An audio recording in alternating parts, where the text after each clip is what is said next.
puis je reviens à ma situation. Je suis travailleur autonome à contrat. Et puis, à un moment donné, une grosse compagnie américaine a acheté la compagnie privée pour laquelle j'étais à contrat. Et puis, ça a changé complètement la donne. Écoutez, l'acte de faillite, c'est ce qui tue ou c'est ce qui libère, dépendamment du point de vue que vous pouvez le voir. Écoute, si tu ne peux pas payer un mois, ça peut arriver si tu as un problème de liquidité et ta situation économique n'a pas changé. C'est-à-dire que tu as toujours le même travail, tu as toujours le même revenu, mais tu as mal géré tes finances personnelles. Donc là, on décale certains paiements mensuels. Si tu dois toujours jongler avec tes paiements mensuels et puis tu dois toujours composer avec des paiements en retard, à ce moment-là, c'est des signes avant-coureurs que peut-être que tu devrais mettre de l'ordre dans ta gestion personnelle. J'ai essayé de trouver une solution à ma situation parce que pour moi, par principe, je ne voulais pas faire faillite. Je suis quelqu'un de responsable et puis je voulais relever ce défi-là de ne pas faire faillite. Donc, la première fois que j'ai pensé à appeler Raymond Chabot, c'était un bureau sur Saint-Denis, au nord, entre Jarry et Jean Talon. Je n'ai pas appelé.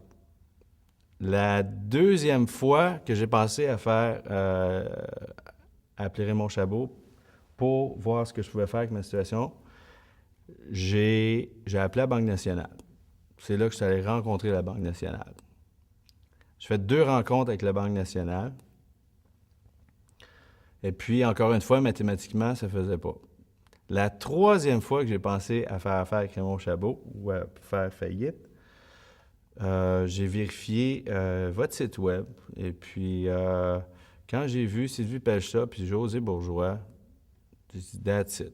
C'est ces deux-là je vais travailler avec ces 2 personnes-là pour passer à travers cette étape-là. J'ai jamais voulu faire faillite. J'ai vraiment décidé d'appeler Raymond Chabot parce que j'avais utilisé les recours et les ressources nécessaires, complètes. Et puis, c'était l'autre étape. Donc, après avoir consulté le site web, c'était indiqué qu'il y avait 2 ou 3 types de faillites différentes. Et puis, l'information était très bien détaillée sur le site de Raymond Chabot. Je pouvais être en mesure de savoir à quoi je m'attendais, avoir une rencontre pour faire le tour, parce qu'il y a 2-3 faillites différentes, là, si je me rappelle bien. Et puis, franchement, là, c'était du beurre dans le poêle. Ça a super bien été parce que j'avais une bonne conseillère puis parce que j'étais bien préparé.